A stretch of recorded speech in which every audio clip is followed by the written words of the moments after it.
नमस्कार, स्वागत है आपका मेरे चैनल जुगनू आईएएस एकेडमी में। आज हम पढ़ेंगे एक बहुत ही ज़्यादा इम्पॉर्टेंट टॉपिक है ऑर्गेनाइज्ड क्राइम और जॉर्जिया रिको एक्ट के बारे में। डिटेल में जानेंगे इस एक्ट के बारे में और भी बहुत सी इम्पॉर्टेंट जो इसके रिगार्डिंग चीज़ें हैं उसे कवर करेंगे।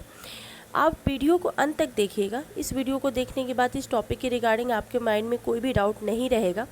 अगर फिर भी कोई डाउट आता है तो आप मुझे कमेंट बॉक्स में कमेंट करके बता सकते हैं और मैं उसे सॉल्व करने की कोशिश करूँगी। तो अंत तक वीडियो को देखिएगा, लाइक शेयर सब्सक्राइब करके जाइएगा। तो चलिए स्टार्ट करते हैं कि आखिर ये जॉर्जिया रिको एक्ट है क्या। जॉर्जिया रिको एक्ट ओरिजिनेट हुआ था यूएसए फेडरल लॉ में और 1970 यानी कि 1970 में ये ओरिजिनेट हुआ था। ओरिजिनली ये डिज़ाइन किया गया था ताकि जो ऑर्गेनाइज्ड क्राइम है उसको कम्बैट किया जा सके। पर्टिकुलरली अगर हम देखें जो माफिया रिलेटेड एक्टिविटीज़ हैं उसको ये हैंडल करने के लिए बनाया गया था। लेकिन विद इन फ्यू डेज़ क्या होता है कि जो फेडरल लॉ जो है फेडरल लॉ टेकिंग इफेक्ट जो उन्होंने कुछ इफेक्ट लिया और जो स्टेट थे उन्होंने इसका जो रिको लॉज है उसे पास करना जो है वो स्टार्ट कर दिया। तो with in a few years of the federal law making effect, मतलब कुछ सालों में जब ये लॉ बन गया तो कुछ स्टेट ने इसे पास करना स्टार्ट कर दिया, राइट। जॉर्जिया एक्ट जो है वो अडॉप्ट किया गया था 1980 में और ये बनाया गया था कि जो क्राइम है, जो पार्टिसिपेट करते हैं लोग और कुछ जो चीज़ें एक्वायर करते हैं और जो कंट्रोल करते हैं एंटरप्राइजेस और जो कुछ पैटर्न है एक्टिविटीज़ हैं और जो कॉन्स्पायर करते हैं इन सब चीज़ों के लिए उनको हैंडल किया जा सके। कन्विक्शन जो है रैकेटरिंग के अंडर रिको एक्ट जॉर्जिया ने रिज़ल्ट दिया है कि जो प्रिजन टर्म है अप टू 20 ईयर्स का होगा, ठीक है। जो भी कन्विक्ट किया जाएगा रिको एक्ट के तहत उसकी पनिशमेंट जो होगी वो 20 साल तक होगी।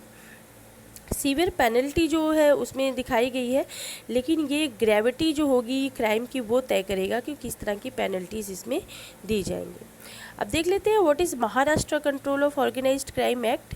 ये क्या चीज़ है? Maharashtra control of organised crime जो है 1999 ये इंट्रोड्यूस हुआ था ताकि जो ऑर्गेनाइज्ड क्राइम एक्टिविटीज़ है महाराष्ट्र में। ऑर्गेनाइज्ड क्राइम क्या है ये हम आगे जानेंगे।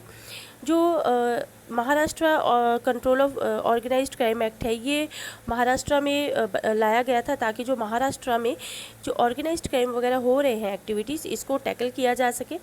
और इस एक्ट की ये एक्ट जो है वो लिमिटेड है, कुछ स्टेट्स के लिए लिमिटेड नहीं है। मान लो महाराष्ट्र में बना है तो ये महाराष्ट्र तक ही लिमिटेड नहीं रहेगा, बट ऑल्सो इसको एप्लीकेबल किया जाएगा कुछ national capital territory of Delhi यानी कि एनसीटी जो एरिया है दिल्ली का, वहाँ पर भी इसको एप्लीकेबल किया जाएगा।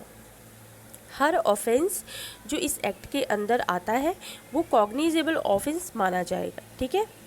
कॉग्निजेबल ऑफेंस माना जाएगा। हर ऑफेंस पनिशेबल होगा इस एक्ट के तहत और इसका जो ट्रायल होगा ओनली स्पेशल कोर्ट्स के द्वारा ही किया जाएगा और कॉन्स्टिट्यूट किया जाएगा अंडर दिस एक्ट। अब ये एक्ट एक स्ट्रिक्ट प्रोविज़न प्रोवाइड करता है कि जो लोग पावर की मिसयूज़ करते हैं उसको अवॉइड करें और कोई भी जो कि कोई पर्सन है जो इन सब चीज़ों को, मतलब कोई भी ऐसी चीज़ है जो लॉ के द्वारा ज़रूरी है उस चीज़ को वो फॉलो नहीं कर रहा है तो उसको पनिशेबल है, वो पनिशेबल होगा, इम्प्रिजनमेंट होगी उसको, कम से कम 3 साल के लिए उसको सज़ा दी जाएगी और उसको फ़ाइन भी लगेगा।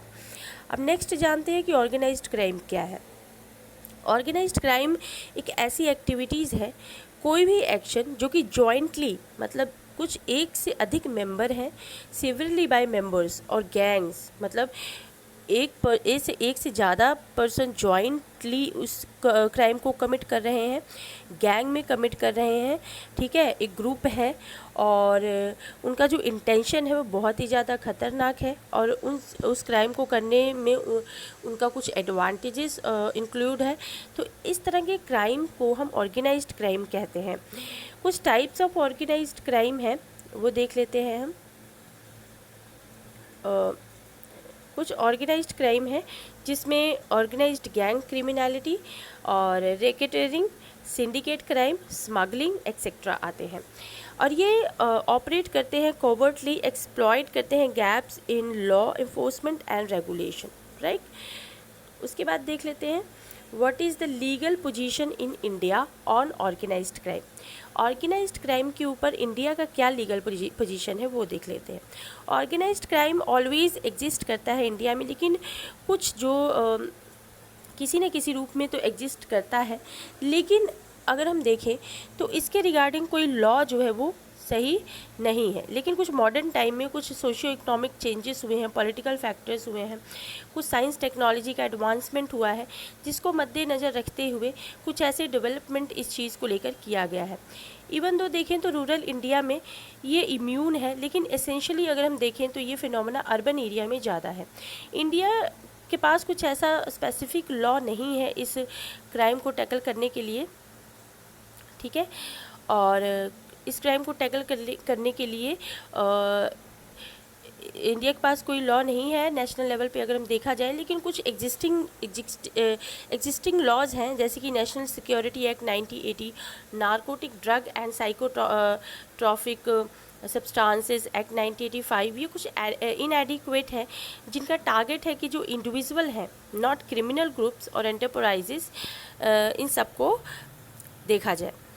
कुछ स्टेट्स हैं जैसे कि गुजरात, कुछ ऐसे स्टेट्स हैं जैसे कि गुजरात, जिसमें Gujarat control organised crime act 2015, Karnataka control of organised crime 2000 और Uttar Pradesh control of organised crime act 2017। इन्होंने कुछ अपने जो एरिया में जो उनके क्राइम्स होते हैं उसको टैकल करने के लिए ये एक्ट जो है उन्होंने बनाए हैं। और इंडिया जो है एक इंटरनेशनल कन्वेंशन का पार्टी है, मतलब पार्टिसिपेट किया है, और उनकी ट्रीटी भी साइन हुई है ताकि इस तरह के क्राइम्स को ग्लोबल लेवल पर टैकल किया जा सके, ठीक है। तीन चीज़ें, ये सब चीज़ें इसमें इंक्लूड हैं, जैसे कि union nation convention against transitional organised crime, united nation convention against corruption, united nation office on drug and crime, और convention facilitate cooperation, mutual assistant, law enforcement and information sharing among countries. तो इन सब ये सब चीज़ें involve हैं ताकि इस तरह के क्राइम्स को ग्लोबल लेवल पे टैकल किया जा सके। ये जो ऑर्गेनाइजेशंस है ये ग्लोबल लेवल पे इन सब क्राइम्स को टैकल करने के लिए हेल्प करती हैं। उसके बाद देखते हैं what are challenges in combating organised crime. Organised crime को कम्बैट करने के लिए, टैकल करने के लिए कौन सी चैलेंजेस हैं। जो मोस्ट इम्पॉर्टेंट चैलेंज है वो है इनएडिक्वेट स्ट्रक्चर, ठीक है। हमारे पास कुछ ज़्यादा बढ़िया स्ट्रक्चर नहीं है, जिसकी वजह से इस क्राइम को टैकल करने में दिक्कत आती है, जैसे lack of dedicated law targeting organised crime groups और एंटरप्राइजेस, ये सबसे बड़ा चैलेंज है। नेक्स्ट है difficulty in obtaining proof. Hierarchy जो कि इंसुलेट करते हैं हायर लीडरशिप, विटनेस जो होते हैं उनको डर होता है उनकी लाइफ का कि अगर वो किसी के खिलाफ गवाही देंगे तो हो सकता है उनकी जान को खतरा हो। और रिसोर्सेज एंड ट्रेनिंग शॉर्टेज होती है, इनसफिशेंट सोर्सेज होते हैं, ट्रेनिंग की कमी होती है, और फैसिलिटीज़ जो इन्वेस्टिगेशन के लिए ज़रूरी होती है ऑर्गेनाइज्ड क्राइम में, ये इन सब चीज़ों की शदीद कमी है। अब देखते हैं लैक ऑफ कोऑर्डिनेशन, ये भी एक बहुत बड़ा चैलेंज है।